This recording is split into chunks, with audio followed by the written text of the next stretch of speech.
메디치 가문의 코즈모 1세가 대공이 되면서 토스카나 공화국의 행정 업무를 효율적으로 처리할 그런 공간 건물이 필요했습니다. 화가였으며 건축가였으며 아주 미술가 열전으로도 유명한데요. 이 조르조 바사리라고 하는 사람을 통해서 이 건축물을 만들게 합니다. 이 오른쪽에 이 강변 전경이 참 좋으네요. 아르노라고 하는 강입니다. 큰 도시들은 그 강을 끼고 발달을 본다라는 이야기를 드렸었는데요. 아르노 강을 끼고 피렌체는 발달을 보고요. 강 건너에 높은 곳에 산 미니아토라고 하는 성당이 보이네요. 그 피렌체에서 가장 높은 위치에 만들어진 성당이고요. 또 가장 오래된 성당이기도 합니다. 원래 그 피렌체의 원래의 수호성인이 산 미니아토라고 했는데요. 그에게 바쳐지는 성당이고요. 미켈란젤로 언덕에서 아주 가깝습니다. 여기서 바라보는 피렌체의 전경도 참 좋습니다.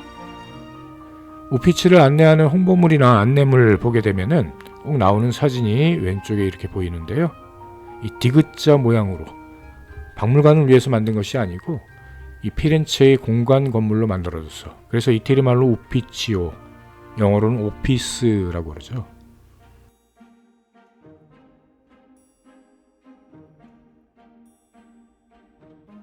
폰테 베키오가 아주 잘 보이는 위치입니다. 우피치 미술관을 찾는 분들은 꼭 여기서 인증샷들 남기시는데요. 제 영상 중에 폰테 베키오 영상도 있었고요. 저 강 건너에까지 갔었죠. PT 궁전, 메디치가의 마지막 궁전이요. 안녕하세요. 이탈리아 가이드 그레고리 천입니다. 영상 많이 기다리셨죠? 기다리신 분들 아주 죄송스럽고 또 감사드립니다. 좋은 영상 준비했으니까 즐겁게 감상하세요.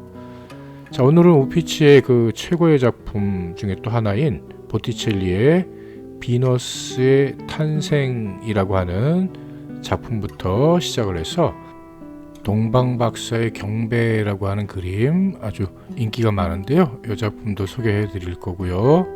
그리고 보티첼리에 직접적인 영향을 주었던 스승 필리포 리피, 그리고 레오나르도 다빈치하고 미켈란젤로, 라파엘로는 제가 좀 더 준비를 해서 또 영상을 올려놓을 거니까 급하게 생각하지 마시고 저도 두고두고 볼 수 있는 좋은 영상 만들려고 열심히 노력하고 있습니다.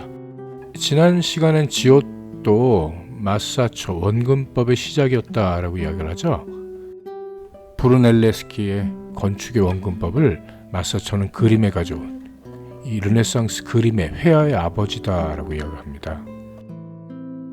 마사초, 필리포 리피, 보티첼리, 레오나르도 다빈치, 미켈란젤로, 라파엘로,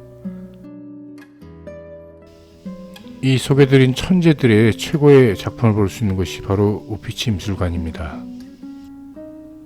보티첼리의 그 봄이라고 하는 작품과 비너스의 탄생에는 이 르네상스의 그림에 꼭 있어야 할 원근법은 없습니다. 르네상스는 원근법이다. 원근법이 곧 르네상스의 그림이다 라고 정의를 내린 사람도 있는데요. 보티첼리는 이 그림을 통해서 르네상스의 고정관념을 깨버린 거죠. 그런데도 이 보티첼리의 이 두 작품은 발걸음을 멈추게 할 수 있는 이유가, 시선을 집중시킬 수 있는 이유가 우아한 보티첼리만의 우아한 곡선과 미묘한 색의 대비라고 생각합니다. 이 비너스의 탄생에서 보이던 색깔 중에 그 보티첼리 핑크, 보티첼리 블루, 패션을 전문적으로 하시는 분들이 용어가 되었더라고요. 저도 이 핑크색은 뭐 그렇게 좋아하는 색깔이 아닌데 이 보티첼리의 핑크는 너무나 이쁘더라고요. 저도 핑크 색깔이 이쁘다는 것은 이번 영상을 만들면서 알게 됐습니다. 보티첼리 덕분인 거죠.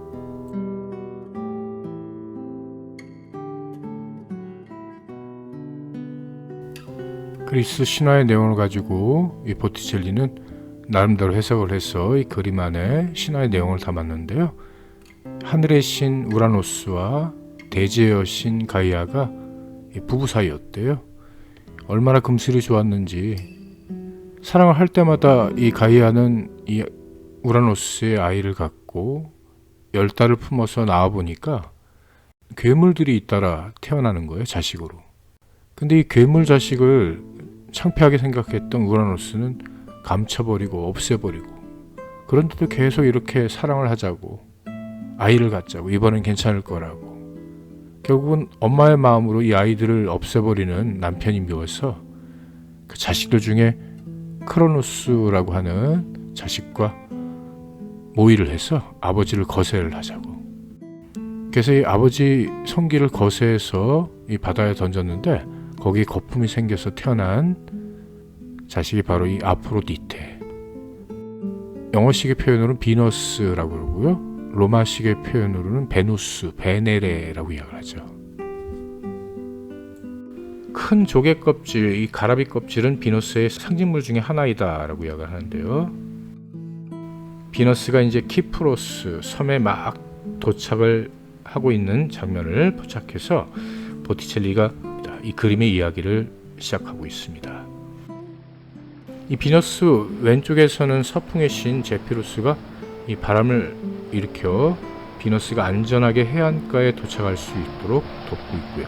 이탈리아에서의 서풍은 봄이 시작된다라는 것을 의미한다고 그랬죠. 그래서 이 두 작품은 봄을 의미하기도 합니다. 제피루스 옆에는 사랑하는 요정, 나중에 이제 꽃의 여신 플로라가 되는데요.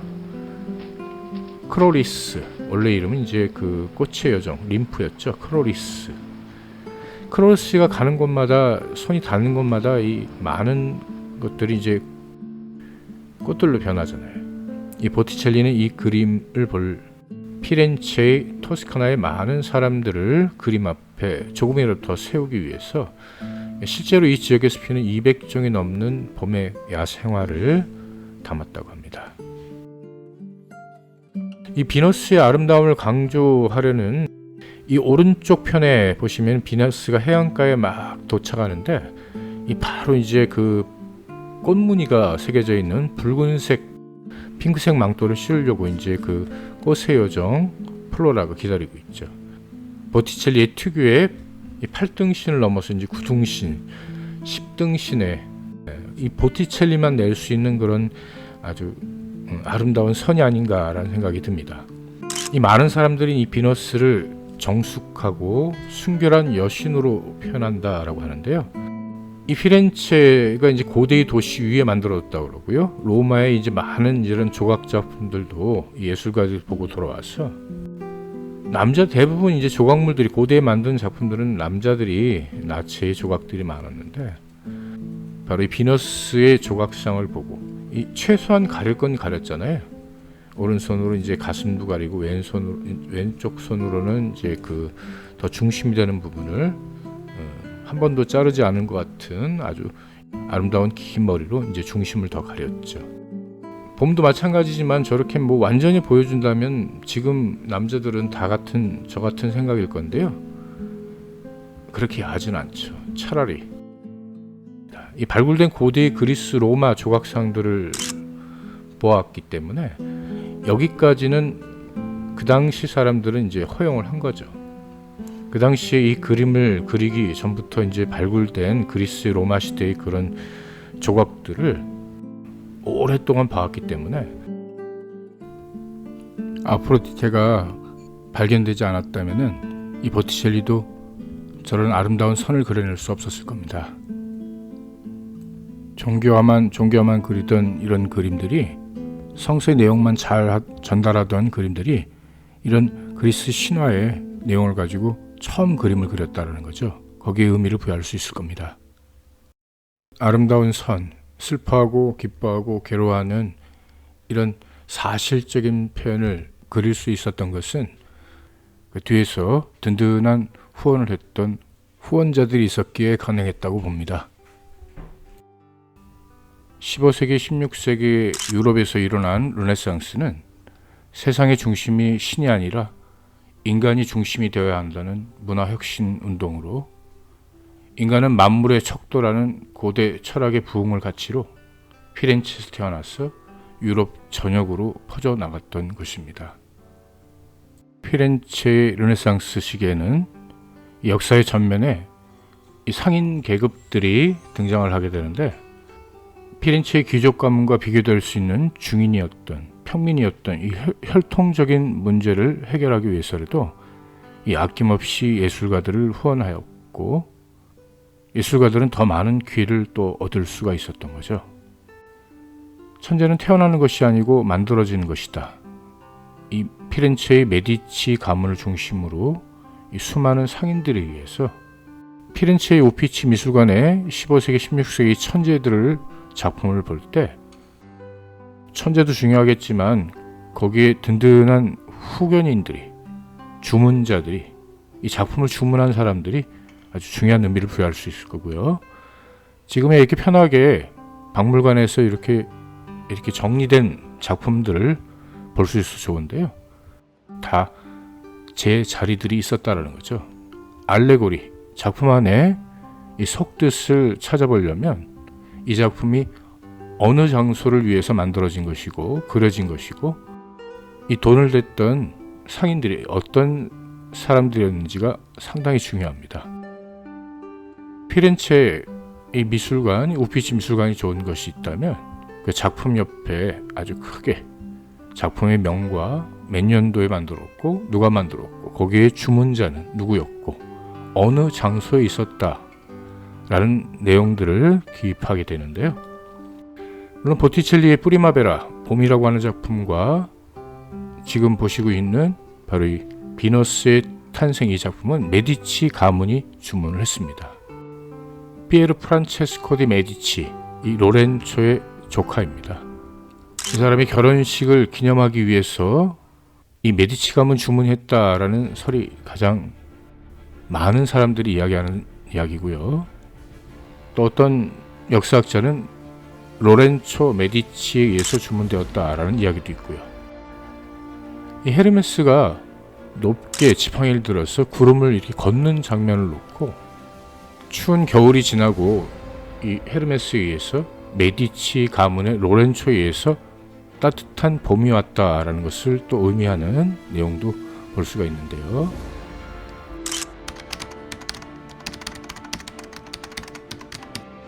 정확한 내용은 아무도 모릅니다. 거기에 알레고리, 숨은 뜻들을 보티첼리가 살아있어야 정확하게 물어볼 수 있는 것이 있어야 가능하겠죠. 그리고 그런 내용도 있습니다. 여기 등장하는 그 비너스의 이 얼굴이 보티첼리가 평생을 사랑했던 시모네타라는 여인의 얼굴을 그린 것이다. 보티첼리의 작품들을 보면 이 똑같은 얼굴들이, 이 비슷한 얼굴들이 많이 등장하는데요. 이 봄이라고 하는 작품에서는 프로라, 이 꽃의 신이죠. 보티첼리가 만약에 그 사랑했던 시모네타를 그렸다면은 이 단테가 베아트리체를 처음 보고 라비타의 노바라는 작품을 새로운 인생이라고 하는 책을 통해서 글로써 사랑하는 감정을 많은 사람들에게 전달을 했다면, 이 보티첼리는 이 그림 안에 자기가 사랑했던, 마음에 담았던 시모네타를 넣어서 지금 길이길이 바로 이 500년간 사람들에게 전달을 하고 있네요. 우피치 미술관 영상을 준비하면서 이 후견인들의 입장에서 이 작품을 생각을 해봤어요. 제일 중요한 것은 이게 돈을 냈던 후견인들이 자신들을 입장을 내세우기 위해서라도, 신분을 상승시키기 위해서라도 자신들의 그런 좋은 이미지를 길이길이 남기지 않았을까라는 생각이 듭니다. 주문자는 이 성공한 상인들이었다라고 말씀드렸는데요. 이 주문자들의 입장에서 이 작품을 이해하는 것이 수수께끼를 푸는 정답이 아닌가라는 생각이 듭니다. 이 주문자들이 성공한 상인들이었고, 이 상인들 사이에서 가장 인기 있는 또 이 그림 제목은 뭐겠어요? 우피치 미술관에서 가장 많은데 동방박사의 경배라는 제목을 가장 좋아했답니다. 이 주문자들이. 이 성공한 상인들은 화려한 복장에 동방박사가 되어서 자자손손 길이길이 그 후손들에게 남기고 싶었나 보죠. 젠트레 다 파브리아노의 스트로치 가문을 상징하는 매를 등장시켜서 그림에는 이제 말, 지금의 뭐 자동차라고 이야기할 수 있겠죠. 화려한 장식들, 또 이 메디치 가문의 우리 두 번째 영상이었나요? 네, 사진 좀 띄워드릴게요. 메디치 가문의 궁전, 메디치가의 행렬이라고 하는 이 동방박사의 행렬이라고 하는 이 알만한 사람들이 다 등장을 했잖아요. 바로 이 보티첼리도 동방박사의 경배라는 이 화가들도 그 그림 안에 이 후견인들을 집어넣음으로써 세상 살아가는 법을 알았던 거죠. 그림은 델 라마의 경배라고도 불리우는데요. 이 보티첼리는 동방박사의 경배에 가장 이 오른쪽에 이 노란빛의 옷을 입고 있는 사람, 인물도 아주 크게 그려놓았죠. 이 맨 오른쪽에 서서 이 관람자를 바라보고 있는 사람이 이 보티첼리입니다. 이 보티첼리는 바티칸 시스틴 소성당에 일을 맡을 정도로 크게 이름을 알렸고요. 자, 그림을 보시면 가장 왼쪽에 붉은색 상의를 입고 이 코지모 디 메디치의 손자, 위대한 자 로렌초입니다. 자, 왼쪽 편으로 보면 고대의 건축물이 폐허가 된 건축물들이 일부가 보이는데요. 그 뒤편에는 산도 있고 오른쪽에는 조금 보이지만 이 강도 있고요. 강의 조금 앞쪽에는 우측 상단을 얘기합니다. 이 공작새가 보이죠? 이 공작새는 영원을 의미합니다. 신앙인들은 그렇잖아요. 죽은 후에 영혼의 세계에 가기 위해서 살아있는 기간은 준비하는 기간이다. 성모 마리아는 전통적인 색깔의 복장을, 안에는 붉은색의 옷을 입었고요. 파란 망토를 들고 있는데 지금 막 아기 예수를 정중앙에 메디치 가문의 가장 중요한 국부 코지모, 국가의 아버지라는 칭호까지 받았던 코지모 백기오이고요. 정중앙 쪽에 이 붉은색의 망토를 오른쪽 어깨에만 걸치고 있는 이 코지모 백기오의 아들 피에로 메디치, 고토소라는 이름으로 더 유명하죠. 이 메디치가의 고질병이었어요. 통풍이라는 뜻입니다. 오른쪽으로 보면 줄리아노 메디치, 이 검은색의 옷을 입고 있는 사람이 바로 줄리아노 메디치인데요.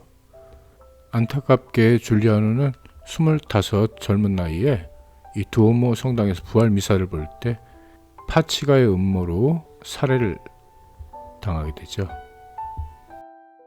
그 뒤편 쪽으로 보면 사실 대법을 한 사람들은 이런 은행업을 한 사람, 말이 좋아 은행업이지, 좋은 말로 하면 은행가고요, 조금 다른 말로 하면 사채업자라고 그랬잖아요. 그래서라도 이 대법을, 은행업을 한 사람들은 이 거대한 대성당에 자신의 가족 예배당을 갖기를 원했고요. 중앙제대라면 제일 좋았을 거고요. 거기에 장식하기 위해서 이 동방박사의 경배, 지금이야 이렇게 박물관에서 질서정연하게 이 동방박사의 경배가 수백만 명의 이런 여행객들에 의해서 관람이 되고 있지만은 각자 자리가 있었고요. 그 자리에서 했던 역할들이 있었던 거죠. 당시 이제 그 신흥 부자들은 가문의 위상을 높이기 위해서라도 유력 귀족 가문과 정략 결혼을 했고요. 또 이들이 높아진 위상을 드러내기 좋은 장소가 이 많은 신자들이 모이는 그 성당이었거든요. 동방박사의 이 그림을 통해서 신흥 재벌들은 영혼의 세계를 준비하는 동안에 피렌체의 예술가들은 더 많은 기회를 잡을 수 있었던 거고요. 우피치 마돈나다라고 불리우는 이 우피치 미술관에서 가장 아름다운 여인으로 꼽을 수 있는, 이 전문가든 비전문가든 이 여인이 우피치 미술관에서 가장 아름다운 미스 우피치다라고 이야기해도 여기에 이견을 제시할 사람은 아무도 없습니다. 저도 이제 우피치 미술관 들어와서 많은 작품들을 이렇게 좋아하는데요. 그 중에서도 이 성모를 가장 이쁘게 그리는 사람이 바로 필리포 립비다라고. 필리포 립비는 초기에는 사실 고대의 조각상들을 연상케 하는 그런 그림들을 그렸어요. 우리 초기에 그 성모상 하면 아르노강 건너서 PT 궁전 안에 팔라티나 미술관에서 떤도 바르톨로메오라고 하는 그림 기억나세요? 떤도라고 하는 말은 둥그렇다라는 뜻이라고 그랬고요. 바르톨리니 가문의 그림을 그린 것인데요. 둥그런 액자 안에 우피치 미술관에서 한번 제가 소개를 할 건데요. 미켈란젤로의 떤도 도니가 있죠. 그 떤도 안에 둥그런 액자 안에 들어가는 그림을 처음 그린 사람이 바로 이 필리포 립비입니다. 두 천사와 이 성모상은 느낌이 많이 다르죠. 이 후기 때 와서 이 후기에 바로 50세가 넘어서 루크레티아 부티라고 하는 이제 갓 20살이 된 수녀였다고 그래요. 바로 이 여인을 알게 되고 필리포 립비는 사랑에 빠지게 되고 도망을 쳐서 결혼까지 하고 그 수녀와 아이까지 낳고 그 아이들과의 사진이다라는 이야기도 있어요. 저는 이 설을 믿고 싶은데 여기에 장난기 섞인 여기 얼굴 보세요. 장난기가 많이 들어가 있죠. 천사가 바로 그 필리피노, 이 우피치 미술관에서도 많은 작품을 볼 수가 있는데 뭐 아버지만큼은 아니지만 이 필리포 립비의 제자가 바로 우리 열심히 그림을 보았던 산드로 보티첼리. 이 보티첼리의 또 스승이 또 아들 필리피노가 바로 이 보티첼리의 제자예요.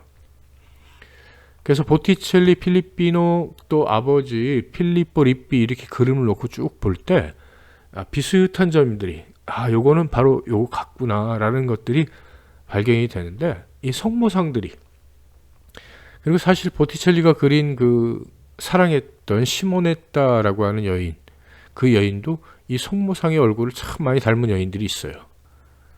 누가 뺏겼는지 그 후에 뭐 제자가 뺏겼겠죠.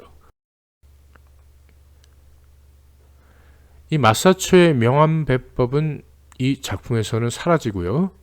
이 명암 처리하는 게 이 마사초가 기가 막혔잖아요. 이 부드러운 색조와 이 짙은 그림자의 대비로 인물을 묘사하는 이 전체적인 양감을 줄이는 기법이 이 립비의 초기 작품에서는 특히 나타나지 않는 특유의 기법이다라고 이야기할 수 있습니다. 그리고 무엇보다도 저 뒤에 배경 보세요. 물론 앞에 인물이 너무나 이쁘고 이 아이들이 뭐 아주 개구쟁이처럼 이 눈이 가긴 하지만 그 뒤에 배경도 정말로 확 눈에 띕니다. 앞에 인물이 인물 좋으면 뒤 배경이 이렇게 그 가려지기가 쉬울 건데 이것이 바로 이제 북유럽 화가들이 그 후에 이탈리아 출신으로는 이제 피에르 델라 프란체스카라는 사람이 우피치 미술관에 있는데 그 초상화 중에 아주 굉장히 유명한 초상화 우르비노 공작의 초상화 그거 보면은 뒤에 아주 자그만 사실 성모자상 이 그림도 그렇게 큰 그림이 아니고요. 금방 말씀드렸던 피에르 델라 프란체스카의 우르반 공작의 초상화도 초상화가 크면 얼마나 크겠어요. 뭐 보티첼리의 비너스의 탄생이나 그 봄이라고 하는 작품보다 그거 뭐 4분의 1 사이즈도 안 될 거예요. 그런데 그 작은 사이즈의 액자 안에 뒤에 배경들을 아주 섬세하게 그렸다는 거죠. 자, 오늘 영상은 여기서 끝내는 걸로 하고요. 여기 뭐 영상은 자주 올리지 못하지만 두고두고 볼 수 있는 영상, 좋은 영상만을 올릴 거니까 또 다음 영상에서 만나 뵙겠습니다. 시간이 오래 걸리면 좋은 영상 나온다고 생각하시고요. 이 오랜 시간 고생들 많이 하셨고요. 영상 봐주셔서 고맙습니다. 감사합니다. 이탈리아 가이드 그레고리 천 요 48번째 영상이었습니다.